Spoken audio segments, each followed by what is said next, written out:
മാം, ചില കാര്യങ്ങളൊന്ന് ചോദിച്ചറിയാൻ വേണ്ടിയാണ് ഞാൻ വന്നത്. ബലരാമ സാറിനെക്കാട്ടിലും മേഡത്തിനായിരിക്കുമല്ലോ മീരയുടെ കാര്യങ്ങളൊക്കെ അറിയാവുന്നത്. എന്താ മേഡം? മീര എത്ര ഫോൺ ഉപയോഗിക്കുന്നുണ്ടായിരുന്നു? മോക്ക് ഒരു ഫോണേ ഉണ്ടായിരുന്നുള്ളൂ. ഉറപ്പാണോ? അതെ മേഡം. ആ ഫോൺ എനിക്കൊന്ന് വേണം. അത് പിന്നെ സർ, കേസ് അന്വേഷണത്തിന്റെ ഭാഗമായി എനിക്ക് മീര ഉപയോഗിച്ച ഫോൺ കിട്ടിയേ പറ്റൂ. മീരയുടെ കൈവശമുണ്ടായിരുന്ന എല്ലാ സാധനങ്ങളും, ഫോണ്, ലാപ്ടോപ്പ്, മറ്റെല്ലാ വസ്തുക്കളും ചന്ദ്രോത്താ ഉള്ളത്. ഹേ, അവിടെ നടത്തിയ അന്വേഷണത്തിൽ ഈ പറഞ്ഞ മീരയുടെ ഫോണോ മറ്റു വസ്തുക്കളോ ഒന്നും അവിടെ നിന്ന് കണ്ടെത്തിയിട്ടില്ല. അപ്പൊ അവരത് മാറ്റിക്കാണും. അവളുടെ മരണവുമായി ബന്ധപ്പെട്ട് അവർക്കെതിരെ എന്തെങ്കിലും തെളിവുകൾ അതിലുണ്ടാവുമെന്ന് അവർ ഭയപ്പെട്ട് കാണും.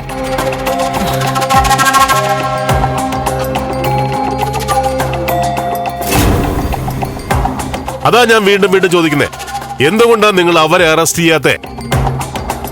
മീരയുടെ രഹസ്യങ്ങൾ അറിയാവുന്ന എത്ര ഫ്രണ്ട്സ് ഉണ്ടായിരുന്നു? ഐ മീൻ ക്ലോസ് ഫ്രണ്ട്സ് ആരെങ്കിലും? ഞാൻ ചോദിച്ചൊരു ഉത്തരം തന്നില്ല. അവരാരെയും അറസ്റ്റ് ചെയ്യാത്ത? സർ, ഉത്തരം പറയാനല്ല, ചോദ്യങ്ങൾ ചോദിക്കാനാണ് ഞാൻ വന്നത്. അങ്ങനെ വെറുതെ നിങ്ങളുടെ ചോദ്യങ്ങൾക്ക് ഉത്തരം നൽകാനല്ല ഞാൻ ഇവിടെ നിൽക്കുന്നത്. സർ, ഉത്തരം പറഞ്ഞില്ലെങ്കിൽ നഷ്ടം നിങ്ങൾക്ക് മാത്രമായിരിക്കും. നിങ്ങളുടെ മകളുടെ കൊലയാളിയെ കണ്ടെത്താൻ എല്ലാ അർത്ഥത്തിലും നിങ്ങൾ സഹകരിച്ചേ പറ്റൂ. മാഡം, ഞാനൊരു കാര്യം പറയട്ടെ. വേണ്ട.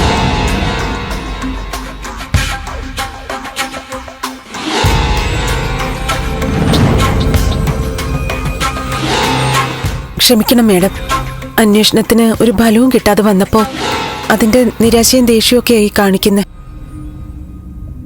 നിങ്ങളെക്കാൾ ടെൻഷനിലും വിഷമത്തിലുമാണ് ഞങ്ങളും. മാം, നമുക്ക് കൊലയാളിയെ കണ്ടെത്തണ്ടേ?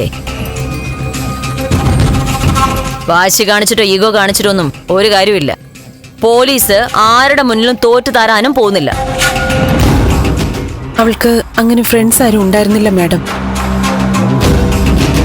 മറ്റാരെങ്കിലും ആയിട്ടുള്ള റിലേഷൻഷിപ്പ്? പിന്നെ അന്ന് പറഞ്ഞിരുന്നല്ലോ, അത് മാത്രമേ ഉണ്ടായിട്ടുള്ളൂ.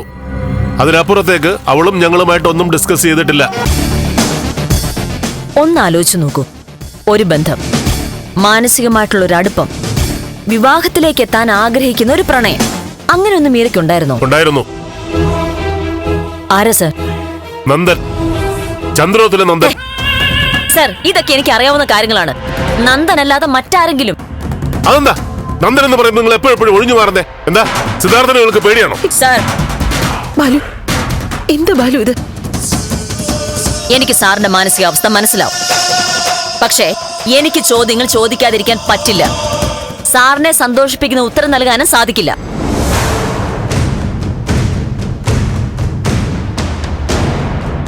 മാഡം, മാഡം പറയുന്ന പോലൊരു ബന്ധം മോക്കുണ്ടായിരുന്നില്ല.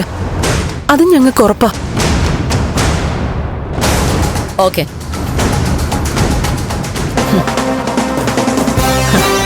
ആരൊക്കെ എന്തൊക്കെ വാശി കാണിച്ചാലും ഞാൻ എന്റെ അന്വേഷണവുമായിട്ട് മുന്നോട്ട് പോവുകയും കുറ്റവാളിയെ കണ്ടെത്തുകയും ചെയ്യും. ഫ്ലവേഴ്സ് ഒരുക്കുന്ന കാഴ്ച വസന്തം യൂട്യൂബിൽ പ്രേക്ഷകർക്ക് ലൈവായി കാണാം. ഫ്ലവേഴ്സ് കോമഡിയിൽ ജോയിൻ ചെയ്യൂ, ആസ്വദിക്കൂ.